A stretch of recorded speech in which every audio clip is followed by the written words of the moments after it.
Duality of the Simulacrum.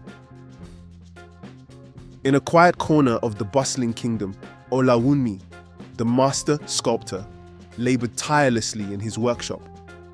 For weeks, he poured every ounce of his passion and skill into his latest creation, a statue of Oya, the goddess of wind, storms, and transformation.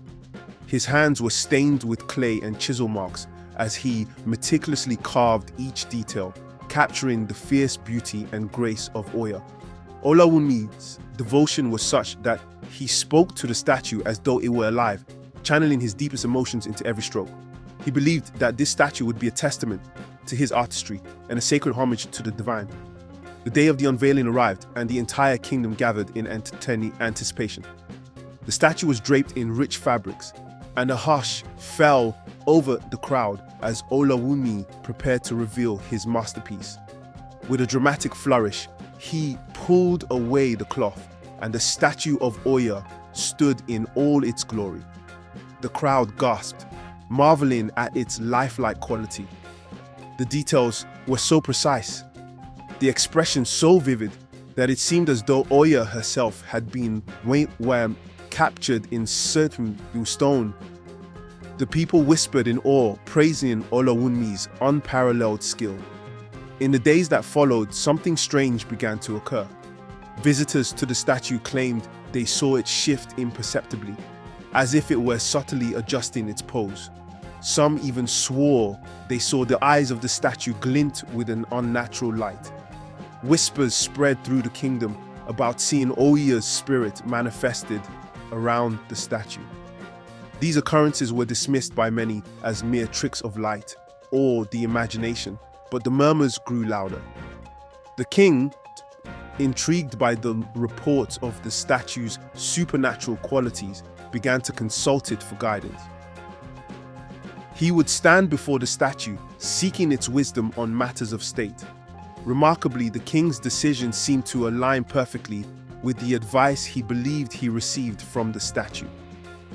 Policies changed, laws were enacted, and the kingdom's fate began to shift dramatically based on these consultations.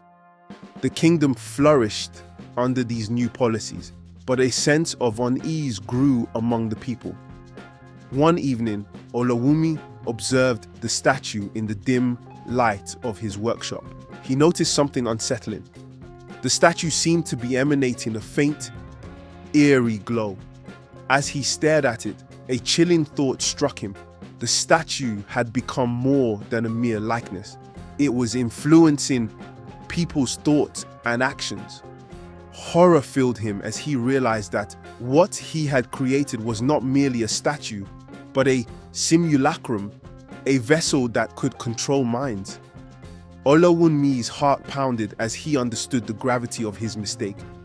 Desperate for answers, Olawunmi sought out Babajid, a wise elder and spiritual advisor. Babajid listened carefully to Olawunmi's account and, after a moment of contemplation, revealed a shocking truth. The statue was not just a simulacrum, but a vessel for Eshu's shadow, an ancient and malevolent spirit. Eshu's shadow had been sealed away centuries ago, but it had found a new medium in the statue to exert its influence and spread chaos. Babajid's revelation filled Olawunmi with dread, but he knew they had to act quickly. Olawunmi and Babajid prepared for a ritual to banish Eshu's shadow. They gathered sacred herbs, incantations, and ancient relics needed to perform the exorcism. In the dead of night, they conducted the ritual at the foot of the statue. The air crackled with energy as they chanted ancient verses, and a blinding light enveloped the statue. For a moment, it seemed as though the spirit might be driven away. But then, an unexpected twist occurred. As the ritual reached its climax, Eshu's shadow surged with rage and desperation. The spirit's dark influence surged through the workshop, and Olawunmi found himself overwhelmed. The spirit seized control, forcing Olawunmi to create more simulacra. The once great sculptor was now a puppet, compelled to sculpt figures that spread the shadow's influence throughout the kingdom. Babajide watched in horror as the kingdom's plight worsened. Determined to end the nightmare, Babajide scoured ancient texts for a solution.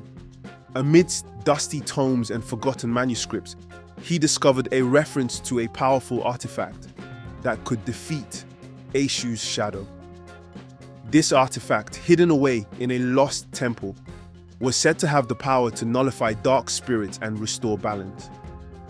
With newfound hope, Babajide set out on a perilous quest to retrieve it. Babajide journeyed through treacherous landscapes and ancient ruins, facing numerous trials. He navigated through dense forests, crossed perilous ravines, and deciphered cryptic clues. Each step brought him closer to the lost temple where the artifact was rumored to be hidden. The journey tested his resolve, but Babajide remained steadfast, driven by the urgency of his mission. Inside the ancient temple, Babajide encountered a mysterious woman cloaked in ethereal light. She was the real Oya, trapped between the realms of the living and the spiritual.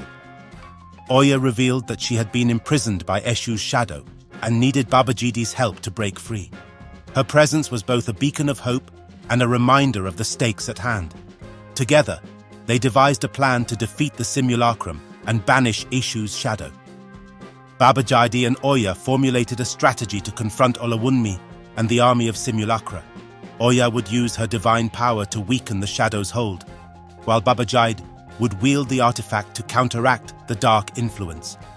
Their plan was risky, but necessary to save the kingdom. They prepared for the confrontation, gathering their strength and focusing their resolve. The final battle took place in the heart of the kingdom, where Olawunmi's simulacra were in full force. Babajide and Oya faced off against the twisted creations and the possessed sculptor. The clash was intense. Oya's divine powers clashed with the dark energy of the simulacra, while Babajide fought to protect the artifact. The battle raged on, with each side pushing their limits. As the battle reached its peak, Babajide managed to activate the artifact. A blinding light erupted from it, cutting through the shadows and dispelling the dark influence. The artifact's power surged, weakening Eshu's shadow and unraveling the simulacra. The kingdom watched in awe as the dark presence was driven away, and the once possessed Olawunmi fell to his knees, freed from the spirit's control. With Eshu's shadow banished and the simulacra destroyed, balance was restored to the kingdom. The people celebrated their liberation, and Olawunmi, now free from the spirit's influence, sought redemption for his role in the chaos.